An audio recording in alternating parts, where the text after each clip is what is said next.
Hi everyone, thank you for tuning in to Live Rite Tonight. I'm Kit. And I'm Jen. Jen, can you tell us a little about yourself?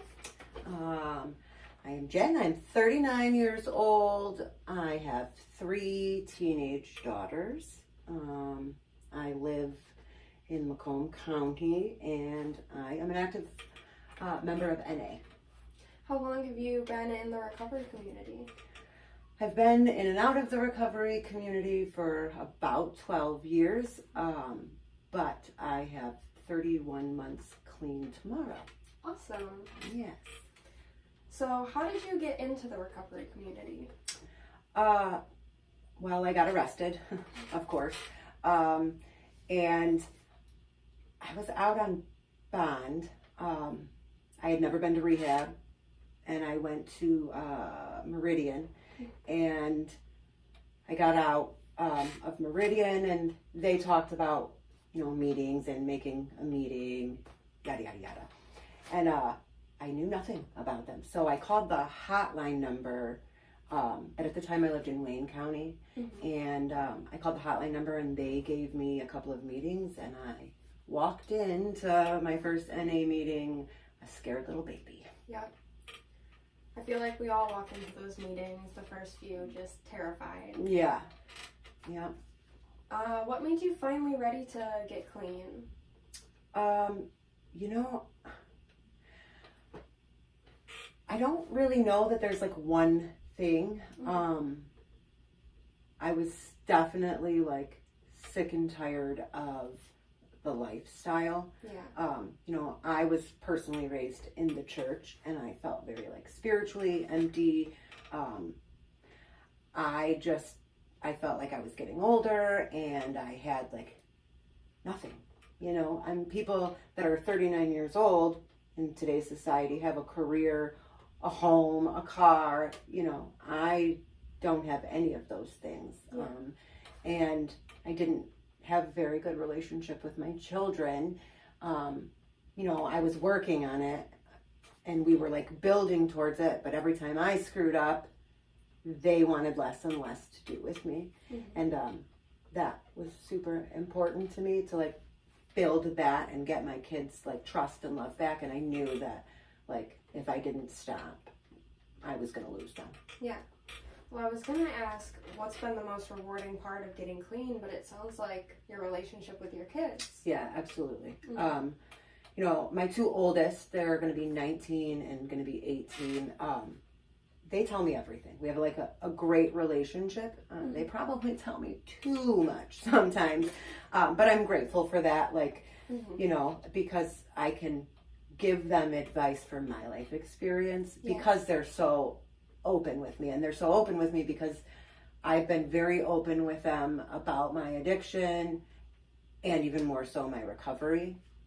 So, they like coming to me and talking to me. I was on the phone for like an hour and a half at 1 o'clock in the morning with my crying daughter because her boyfriend cheated on her, and yeah, I cried. What would you say is the biggest thing you've learned from the recovery community? I would say the biggest thing that I've learned would be, stupid as this sounds, just keep coming back. I know that like we have in NA like those cliche statements, that everybody hates to hear. And I still hate hearing them, and I say them all the time, but like just keep coming back that's huge, because, if it wasn't for that, there are many times that I've gone out that like, if that open door policy wasn't there, I probably would be dead. Yeah. So I think making sure that is expressed, and that the newcomer really like gets it. For me, it's just letting that statement let somebody know, it let me know that I was loved and I was welcomed no matter what. Even if you're not ready to get clean, but you like want to be clean, because I struggled with that for a long time, where like I wanted to be clean, I just didn't know how to do it. Like, it seemed impossible at the time. I just kept coming, and even when I didn't want to, especially when I didn't want to, and eventually, like, it stuck. Yeah. As annoying as those cliches are to hear, they're said so often for a reason. You know, they're important. They are, most definitely. So you've been in and out of recovery for, you said, 12 years now? Yeah. How do you give back to the community now? Service. Yeah. You know, I try to do as much as I can. Especially for the newcomer. I try to give back to the program as much as I can as well, like with my time and effort, and I will give rides, I will run, facilitate marathon meetings, I will chair marathon meetings, I will hold chair positions, service positions in general. You know, I'm very active with the program at the area level too, which kind of helps me. I'm also in outreach at the area level, and so that is a huge part of like giving back to the recovery community as a whole, because that is literally what outreach does. Yeah. Which is why I joined that subcommittee, and you know, I love it. I love it because somebody did it for me.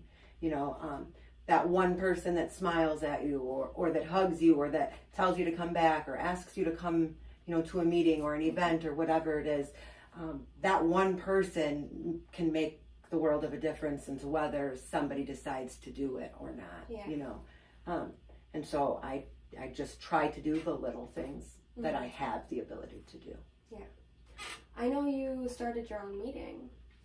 Well, I started a meeting in the Macomb area.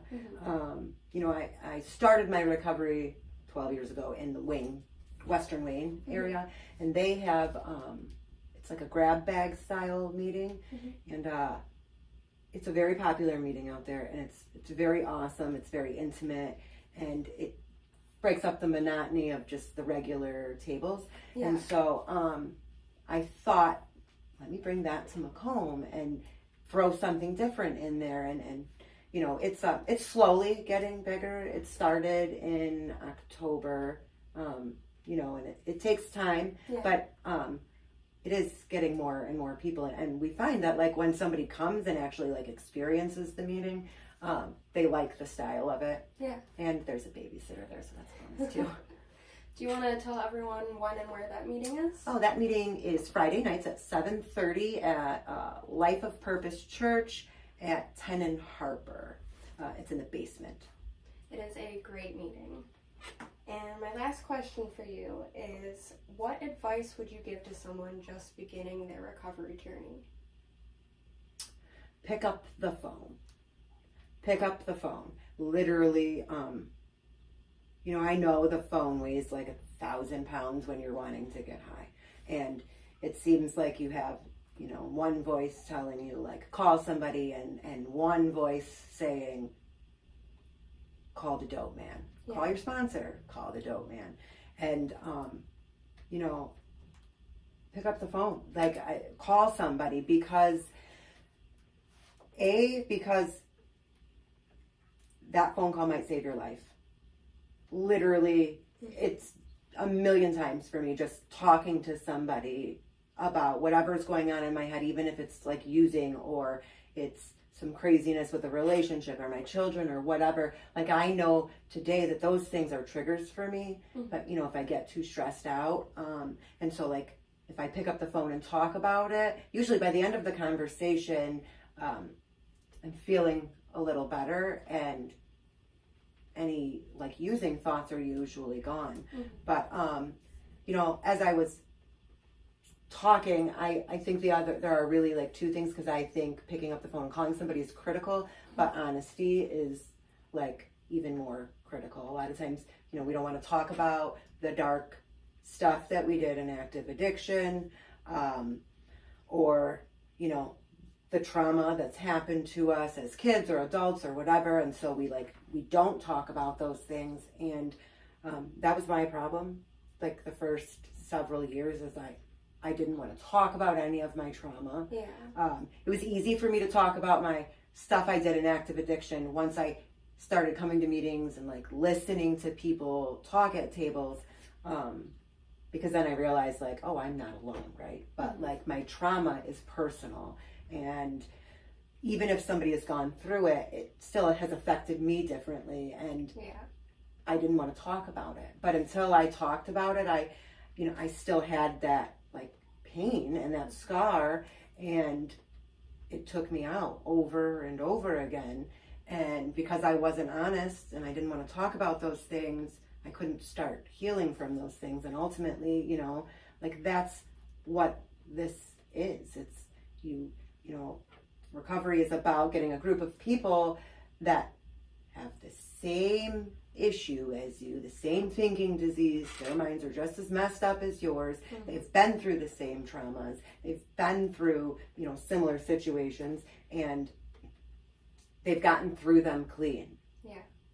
And they can help guide you through that, because like I know there are a lot of things I've been through and a lot of things I've done, very ugly, messed up things that like people with more clean time than me had to guide me, like, how do I get through this? Because this isn't normal for me. I don't want to feel this way. I don't want to think about this. I don't want to talk about it. But I'm grateful today that I did. And so I would say honesty and being honest with yourself and somebody else about like your traumas and the things you did in active addiction, and picking up the phone and asking for help when you're struggling. Yeah, for sure. All right. Well, thank you, Jen, for coming on the show. Thanks for having me, Kit. All right. We will see you guys next week with another episode of Live Rite Tonight.